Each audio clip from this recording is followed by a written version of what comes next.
Hello, hello. Get myself sorted out here. So, money, money, money.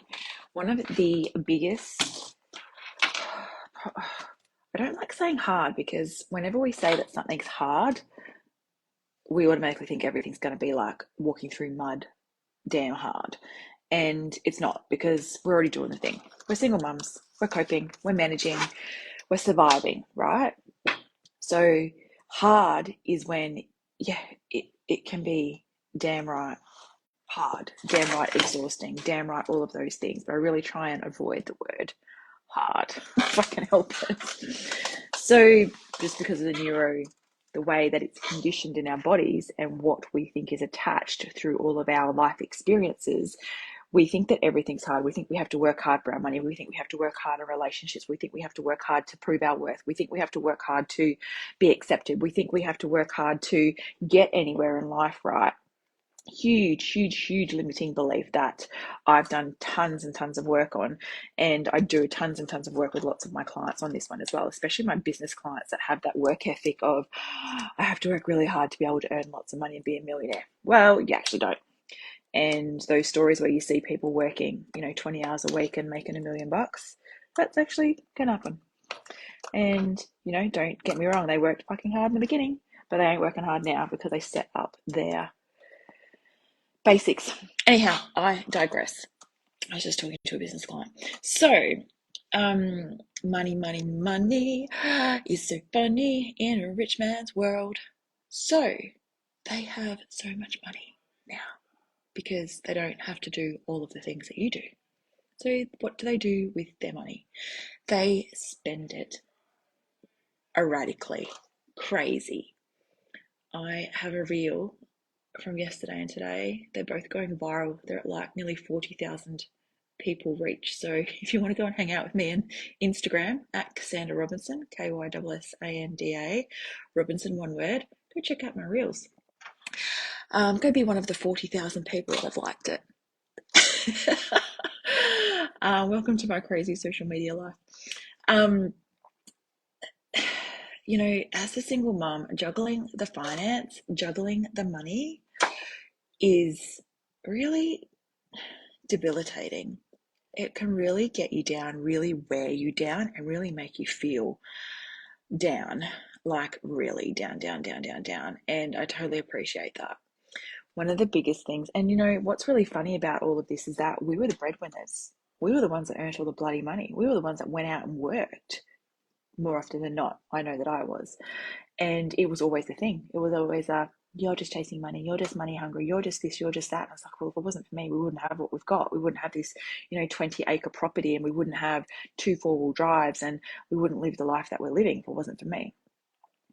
And, we wouldn't have done like $50,000 worth of renovations and all these sorts of things in the middle of bumfuck nowhere that we know we're overcapitalizing on this property and would never get the money back. We wouldn't have this if it wasn't for me working, because you've got a shit credit record. Oh, surprise, surprise. So now though, now that they've learned how to handle money because of, yours truly, they just goes everywhere.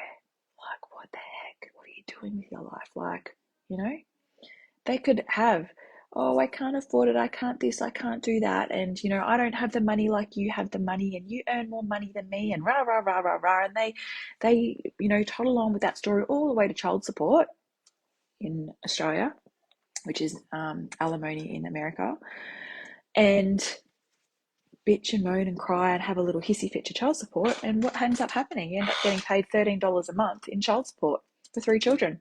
Yeah, thanks very much for that. That's really going to help with, buying an asthma puffer for my asthmatic children, which cost what? I don't even know how much they cost.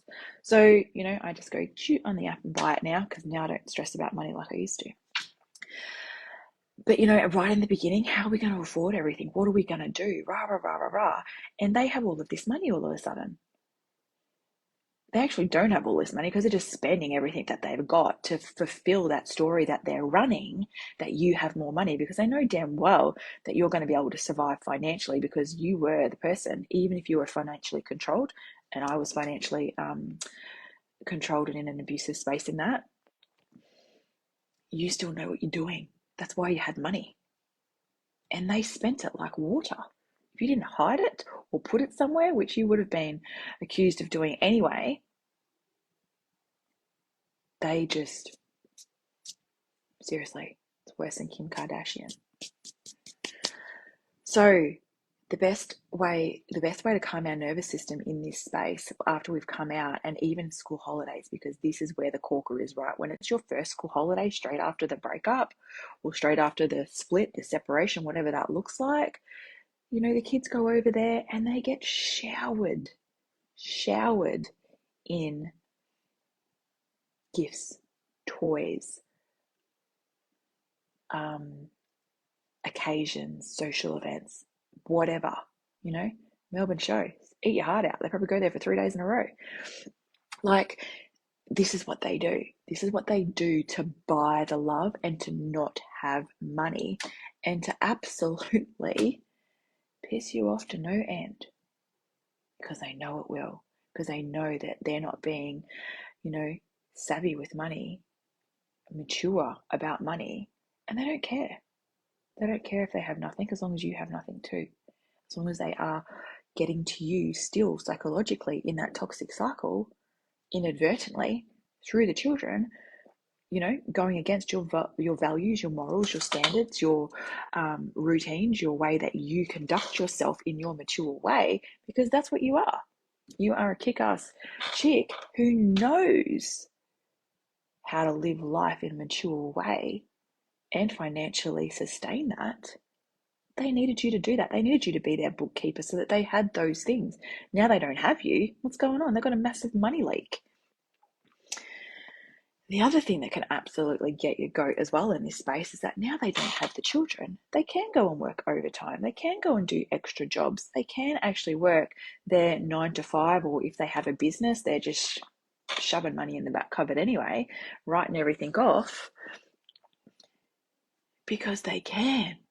Because they don't have children that have after school sports they need to pick up. They don't have extracurricular activities. They don't have school camp. They don't have swimming lessons. They don't have buying a laptop. They don't have buying an iPad from grade 2. They don't have buying school shoes, buying socks, buying new pants because your son just ripped a hole in his 3rd pair this month. They don't have any of those expenses, let alone living in decent accommodation, paying bills. And they're a 1-person household and you're a how many household? No, it doesn't add up. And it is, money can be the biggest thing in this space that we're like, oh my God, how am I going to be able to afford everything? Right? Especially when you've gone from a 2-income family to a 1-income family, and you're a 1-income family doing all of the things. And if you're like me and you only get $13.56 a month child support, you don't even wait for the bill to come in or the check to come in or whatever it looks like. It's just a bloop in the radar. It's not even, it's not even lunch. It's not even a packet of muesli bars for the kids for lunches for a week. It's 2 loaves of bread. That gets eaten on one day at my house with 7 children on weekends. Blended family space. So what do we do? How do we calm our nervous system in this space, right? What I did when I came out is I went back to the good old envelope system. So I literally, and I'm not going to lie, I was very lucky. I was on a salary, in a salary position, very high up, corporate space. I was in operations management and HR, all of the things. And I was lucky that I was on a salary. I knew I was going to get the same amount of money every week.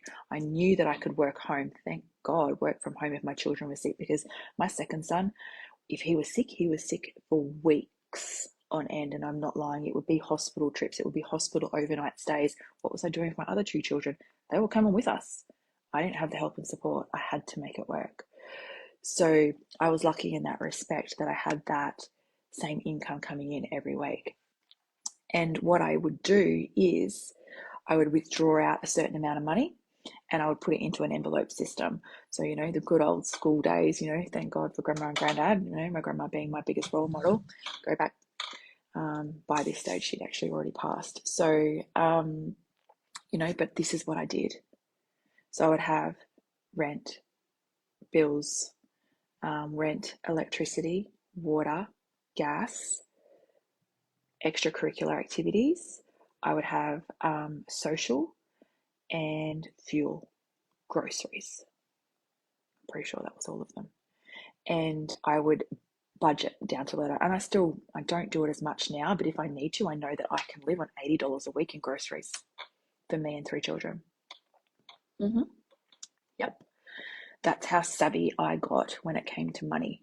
And I was even a mentor in the Barefoot Investors for mums in Australia because of how, A, because of my qualifications, and B, I knew how to survive after divorce and separation when it came to money. And where we get really unstuck here is that it's the judgment, it's the self-criticism, it's the putting yourself down that you can't afford to provide for your children when you are. You're providing more for your children without even spending any money before you start spending money. And what I mean by that is, what do they do, right? They looks like all they do is spend money. And that is all that they do. They spend money on stupid, knick-knack, crap things and events and whatever, and give them to the kids as love, as nurturing, as attention, as winning them over, going for dad of the year. But what is it with? It may as well be a show bag from the show, because you throw all that shit out in a week anyway. It's not worth it. Or they're not allowed to bring the toys home. They have to stay at their dad's, so they can't play with them anyway. So the shine's gone. As soon as they've got them, they've given them, they've left dad's house, they don't give a shit about this stuff anymore. They come home to you. What happens in your house? You give physical nurturing, you give physical love, you give physical attention, you give quality of time. We haven't even gotten to spending any money yet. You provide a house, you provide a bed, you provide clothing. Now we're starting to spend money. These could be hand-me-downs. These could be op shops. And you provide food, shelter. But these things don't even cost money, and that's what you provide. So please always remember that that's what you give and bring to the party, and that's all kids need. When you think back to your childhood, I had a narcissistic mother, I had an absent father, and the only person that gave me unconditional love were my grandparents. And it never wavered. It was always the same. But when we look to our primary caregiver, because I actually ended up being the primary caregiver in my little family unit, but your mother, your father, how did they nurture you, love you, give you quality of time, validate you, make you feel good about yourself? Nothing there costs money. Did they do any of that for you?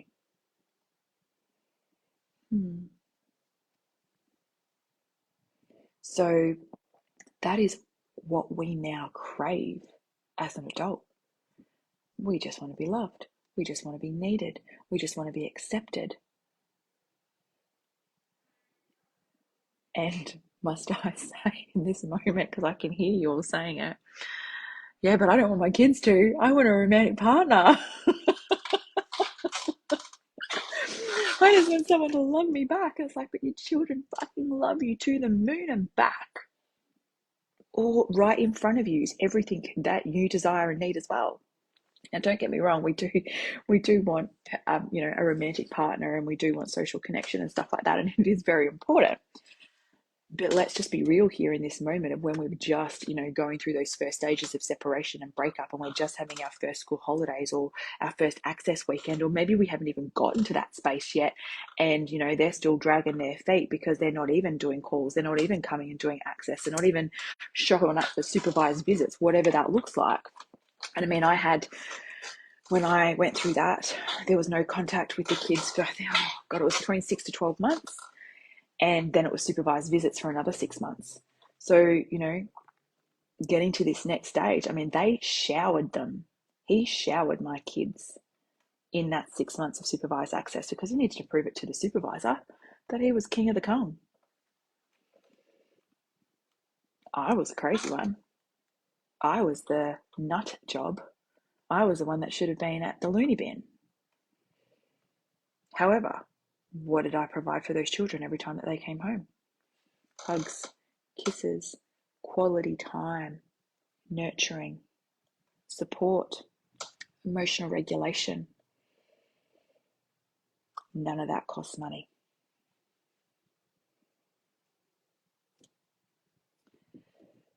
So moving on to the financial stuff a little bit more, just to really remember, because when we're in this moment of having the meltdown of, fuck, I don't have enough money to afford this, or my kid's sick and needs antibiotics, how am I going to get the money for that? Or, all of those moments that we go through that. And I totally resonate with that because one of my kids used to go through $400 a month just in medication. And with no help from the other side, I would get a text that would say, that's why I pay child support. Thank you for the $13.56 a month. That really goes far. So it's about remembering that you, mama, providing all of these things actually helps dis-ease. It stops the disease. It stops the hurts. It stops the pains. It stops the sickness. Your quality. Because more often than not, they go to the other side, and that's when their anxiety heightens. That's when their depressive states might come in. That's when they get the sore bellies. That's when they get the sore tummies. That's when they get the headaches. That's when everything goes, their little nervous systems goes into overwhelm. They come back to you, and you're the one that needs to deal with it. But the best way for you to deal with those things isn't with a GP and with medications. It's with those things that don't cost any money. Cannot stress this enough. I'm so passionate about this topic. Just this whole 14 days of sanity. Just the first school holidays, the first few years of you doing it on your own are fucking tough, not gonna lie. Then when it comes to money, when you have this envelope system set up, it makes it such a breeze because the hardest thing that comes into play here is the just tap, tap, tap, tap with your card. I don't even think they had tap back then when I was doing this, or the swipe, swipe, swipe, whatever that looks like. Takes the pressure off everything. And now what's really amazing with Woolies click and collect, or Woolies delivery, if you want to pay the $10, I go and do click and collect because I am a tight ass, and that's why I can afford to go and do the things that I want to do and buy the things that I want to buy. And yesterday I went and bought my daughter new Nike pants for camp next week. Are you crazy? Nike pants, $40? Are you serious? I would never have done that 8 years ago. Never in a million years. Didn't even get that when I was a kid. And now I can just go, yep, we need to go get you some sports pants. Let's go. Straight to the sports shop. Don't even bother with Best and Less or Woolies or Kmart or whatever. Why? These pants last. Quality. So then it comes to where you're spending your money and how. Because if we're going to the op shops, and don't get me wrong, go to the op shops in the city or the bigger towns, because you will find sports stuff or labeled items that do have better quality, not going to lie. And you get them for, a tenth of the price. Absolutely worth going and looking and hunting through those things if you can stand the smell of an op shop. So don't get me wrong, I go and I send all of my secondhands to the op shop because there are families out there like I once was that needed it, that needed those school uniforms, that needed the free school uniforms that were in the back, that needed the op shop stuff, because it was cheaper. I could go and clothe 3 children for $200 instead of going and even going to Target, clothing 3 children for one season and spending $1,000. You choose your heart, choose where you're going to go, choose where you're going to make cuts, right?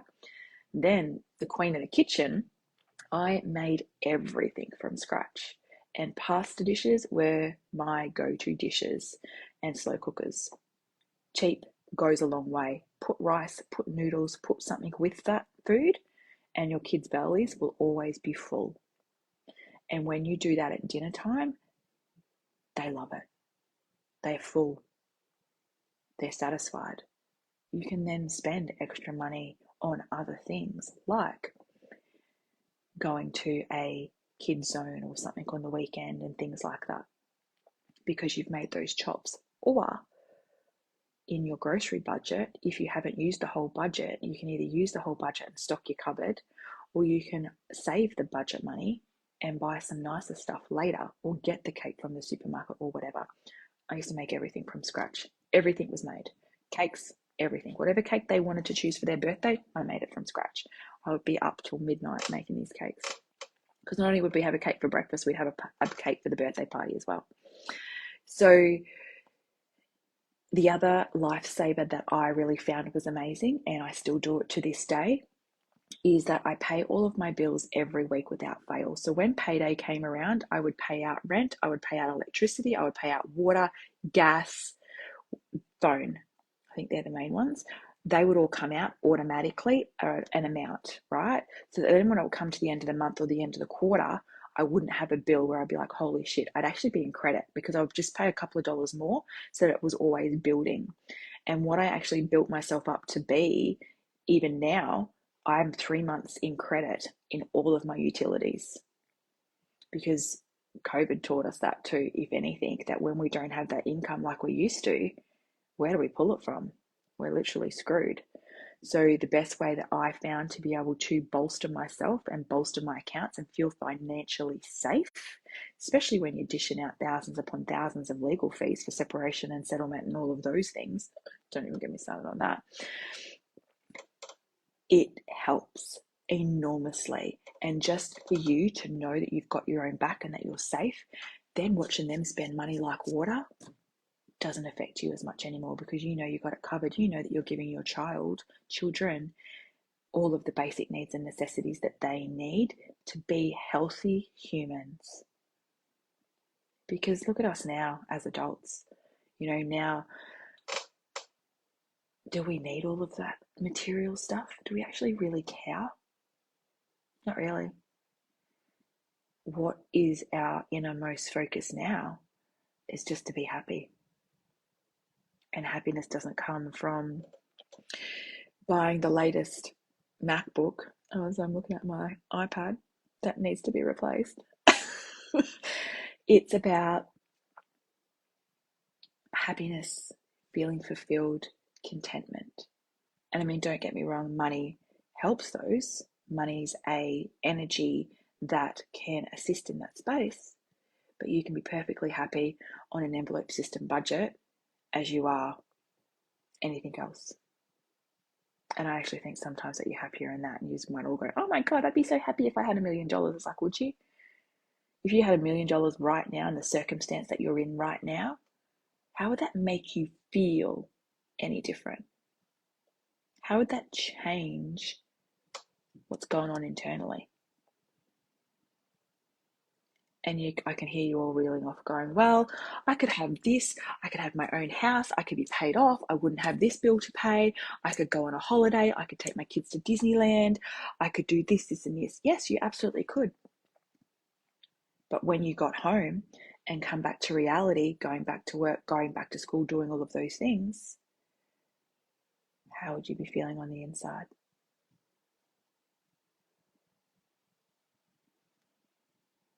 Because that's where it all comes from to start with. It all comes from within. And yes, don't get me wrong, having the $1 million makes life easier to be able to have all of those things and to create those moments. Absolutely agree. But you can create those moments in your backyard, under the sprinkler, on the trampoline, with a container of dish washing liquid, and your kids will remember that over Disneyland. Trust me. They'll remember that fun because you were all there, you were all present, and you were all involved, over you taking your kids somewhere where you're actually a little bit stressed and a little bit overwhelmed, because taking your kids on holiday as a solo mum is a little bit trickier than navigating school holidays, because you've got to entertain them even more. So you're heightened, they become heightened. You actually don't enjoy it as much until they're a bit older. So remember these in these moments. Bring yourself back to being grounded. Bring yourself back to being centered. Remind yourself of these things in these moments, because it's the now with your kids that these are the stories that will be shared around the dining table in 30 years' time, with your grandchildren, these are the stories that will be shared around your dining table, because he won't even be in the picture anymore. Love to hear your thoughts on this conversation.